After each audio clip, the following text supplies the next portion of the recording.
और आप सभी इस वक्त जानते हैं भारत और पाकिस्तान के बीच किस तरह की जंगिया माहौल चल रही है। इस वक्त पाकिस्तान साइबर अटैक कर रहा है भारत के ऊपर, जिसको देखते हुए पाकिस्तान के तमाम सोशल मीडिया अकाउंट बैन किए। 2 दिन की फैलाई के बाद पाकिस्तान यहाँ पर फंड मांगता हुआ पूरी दुनिया से नजर आ रहा है। एक तरह से बोल जाए तो गजवाए हिंद करने की सोच रख रहा है कि चलिए इधर से हम किए हैं तो लूप होल एक ये है, तो हम भारत को अंदरूनी तरीके से अच्छी तरीके से सबक सिखाएंगे और भारत के लिए कुछ ना कुछ यहाँ पर प्रॉब्लम क्रिएट करेंगे। और आपने अगर उसमें क्लिक किया तो आपका पूरा का पूरा जो पर्सनल डाटा है वो पूरा हैक हो जाएगा और आपके अकाउंट से पैसा कट जाएगा। पाकिस्तान को इस वक्त पैसों की जरूरत है युद्ध लड़ने के लिए, और पाकिस्तान इस तरह की तुच्छी और नीच हरकतें करते हुए आपको दिखाई देते हैं। हम तीन हमारे 70 सबके हाथ में ईटा पत्थर, जैसे शाहीन बाग जैसे कुछ इलाका होगा वहां पे है, मुरादाबाद के कुछ इलाकों में है। मैं सिर्फ 1-2 कुछ इलाके आपको बता रहा हूँ, बाकी पूरे इंडिया में इन लोगों ने अपनी कॉलोनी बसा। पंजाब में 83,000 से ज्यादा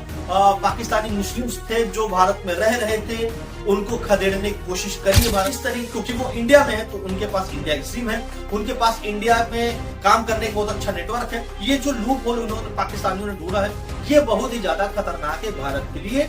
और ऐसे ही आपके ऊपर साइबर अटैक, जैसे एग्जाम्पल अभी मैं दूं तो बलिया के एक बुजुर्ग है, एक किसान है जिन्होंने काम क्या किया है अपने डिस्ट्रिक्ट कलेक्टर ऑफ। जय नमस्कार, मैं त्रिपाठी और आप सभी इस वक्त जानते हैं भारत और पाकिस्तान के बीच किस तरह की जंगिया माहौल चल रहे हैं। भारत ने पाकिस्तान को तरीके से स्वाद चखा दिया, पाकिस्तान को अच्छे से मजा आ गया, लेकिन फिर भी पाकिस्तान अपनी नापाक हरकतों से बाज नहीं आने का। भारत का कोई भी इरादा नहीं था पाकिस्तान के खिलाफ जंग छेड़ने का, सिर्फ और सिर्फ भारत का इरादा था पाकिस्तान में मौजूद आतंकवाद को खत्म करने का, जिसकी वजह से भारत को बार बार घाव लग जाते। और भारत ने वो काम किया, लेकिन पाकिस्तान ने गैर जिम्मेदारान हरकतें करके दिखाई और अपने पूरे के पूरे मुल्क को संकट के घेरे में झोंक दिया कि अब उनका पूरा मुल्क खतरे के कगार पर आ चुका है।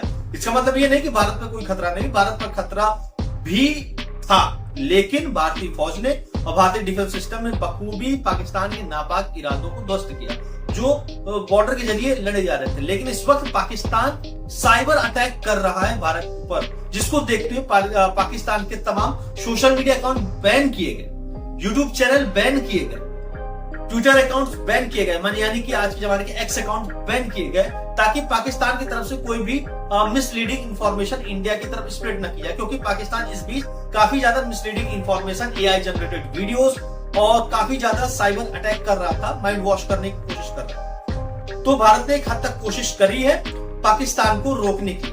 इसी बीच पाकिस्तान की तरफ से ट्वीट आता है कि पाकिस्तान के जो डिफेंस मिनिस्टर हैं, पाकिस्तान के जो अकाउंटेंट वगैरह हैं, वो फंड रेज करना चाह रहे हैं वर्ल्ड बैंक से, उसका उन्होंने ट्वीट वगैरह दी है। यानी कि 2 दिन की फैलाई के बाद पाकिस्तान यहाँ पर फंड मांगता हुआ पूरी दुनिया से नजर आ रहा है। यानी कि जब लड़ने की क्षमता थी नहीं तो फिर फंड लेते हुए उनको कितना मजा आ रहा है, उसके लिए पूरे वर्ल्ड बैंक से दुहाई लगा रहा है, हर जगह से दुहाई लगा रहा है। तो भारत अपनी स्ट्रेटेजी थ्रू ये सब फंड रेजेस वगैरह जो होंगे पाकिस्तान के आराम से रोक लिए जाएंगे। लेकिन इस बीच जो सबसे इंपॉर्टेंट मुद्दा वो ये है, पाकिस्तान अनएथिकल काम कर रहा है, अनएथिकल साइबर अटैक करने की कोशिश कर रहा है, क्योंकि कहीं ना कहीं कोई भी अगर सिस्टम बनता है तो उसमें कोई ना कोई लूप होल रह जाता है। अब वो पाकिस्तान कैसे साइबर अटैक कर रहा है, क्योंकि पाकिस्तान के तमाम लोगों ने यहाँ पर शादियां की हैं भारत की खालाओं से, भारत की कुछ मुस्लिम महिलाओं से, और वो भारत पाकिस्तान इजिली आते जाते क्योंकि उनके पास भारत की भी नागरिकता है और पाकिस्तान की भी नागरिकता है। जब भारत ने पाकिस्तान के नागरिकों के लिए एकदम परमानेंट बैन लगाया तो कुछ पाकिस्तानी महिलाएं यहाँ पर रह गई, उनके बच्चे यहाँ पर रह गए, और कुछ पाकिस्तान के जो आदमी वो पाकिस्तान में ही फंस गए। और इस चीज का पाकिस्तान बाकायदा फायदा उठा रहा है। एक तरह से बोल जाए तो गजवाए हिंद करने की सोच रख रहा है कि चलिए इधर से हम किए हैं तो लूप होल एक ये है, तो हम भारत को अंदरूनी तरीके से अच्छी तरीके से सबक सिखाएंगे और भारत के लिए कुछ ना कुछ यहाँ पे प्रॉब्लम क्रिएट करेंगे। तो इसी चलते हुए एक नया अटैक करने की कोशिश कर रहा है। एग्जाम्पल, इस वक्त सोशल मीडिया अकाउंट तो सारे पाकिस्तान की बैन हो गए, लेकिन जो इंडिया में बैठे हुए कुछ उनके स्लीपर सेल्स हैं, जो इंडिया में बैठे हुए कुछ उनके एजेंट हैं, वो काम क्या कर रहे हैं, वो काम ये कर रहे हैं कि लिंक आपको रैंडमली भेज रहे हैं, और उन लिंक में कुछ ये नहीं है कि आप इसमें क्लिक करें, उन लिंक में फनी वीडियोस हैं, फनी वीडियोस के लिंक हैं, फनी फोटोज हैं, कुछ ऐसे वीडियोस हैं जो आपको ऐसे लगेगा कि ये तो ऐसे नॉर्मली मैसेज स्प्रेड कर रहे हैं, हमको देख करके मजा आएगा। और आपने अगर उसमें क्लिक किया तो आपका पूरा का पूरा जो पर्सनल डाटा है वो पूरा पूरा हैक हो जाएगा और आपके अकाउंट से पैसा कट जाएगा और आप सीधा सीधा पाकिस्तान के द्वारा आघात किए जा चुके होंगे, क्योंकि पाकिस्तान को इस वक्त पैसों की जरूरत है युद्ध लड़ने के लिए। और पाकिस्तान इस तरह की तुच्ची और नीच हरकतें करते हुए आपको दिखाई देगा।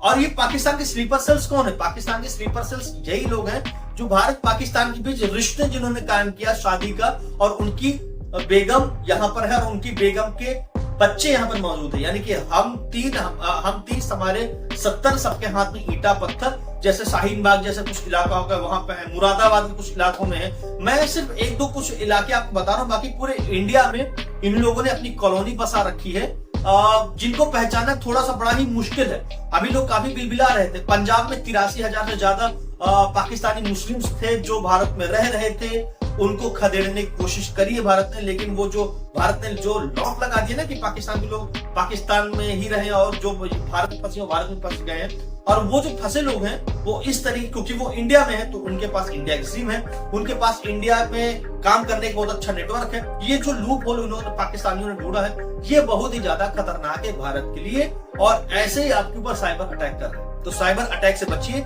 रैंडम लिंक पर क्लिक मत करिए, नहीं तो आप खतरे पर आ जाएंगे। देखिए हम लोग इंडियंस हैं, हम लोग भारतीय नागरिक हैं और हमारा फर्ज बनता है कि हम अपनी सेनाओं का बखूबी साथ दें हर एक तरीके से।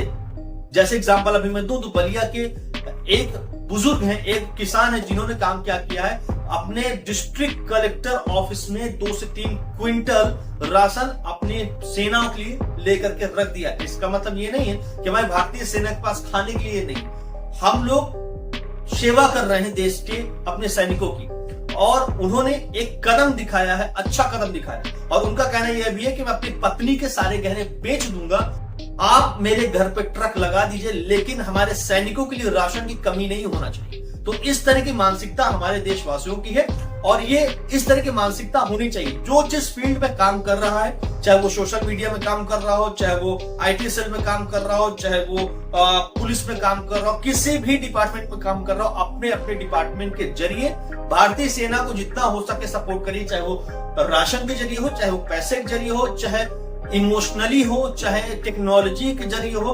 हर एक तरीके से भारतीय सेना को सम्मान करें, हर एक तरीके से भारतीय सेना का सपोर्ट करें, और हमारे देश को लोग कर रहे हैं, इसलिए बहुत ही ज्यादा शुक्रिया।